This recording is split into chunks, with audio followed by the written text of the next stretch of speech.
L'élection du nouveau bureau du Conseil national de l'Ordre des médecins, organisée samedi à Libreville, marque un tournant majeur dans l'histoire de la coopération médicale gabonaise.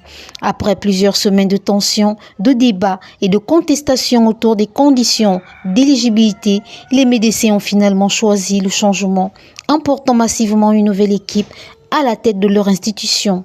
Au cours de cette bataille électorale, une polémique avait éclaté autour de l'instauration des critères d'âge jugés discriminatoires par une grande partie de la profession. Ces dispositions auraient eu pour effet d'écarter plusieurs candidats issus de la jeune génération, ont suscité une vive contestation au sein du corps médical. Parmi les figures de proue de cette mobilisation figurait le docteur Lionel Ndong, vice-président du CNOM et candidat déclaré.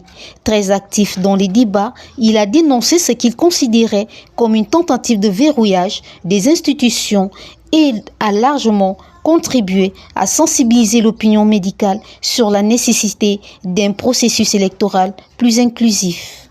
Face à la controverse grandissante, la ministre de la Santé, le professeur Ayou, a intervenu pour permettre à tous les médecins remplissant les conditions réglementaires de se présenter, mettant ainsi fin à la polémique sur les critères d'âge. Une décision saluée par de nombreux praticiens qui y ont vu un acte en faveur de l'équité et du renouvellement démocratique. Le verdict des urnes a été sans appel. La liste portée par la jeune génération a largement remporté le scrutin, mettant fin à plusieurs décennies de domination du bureau sortant.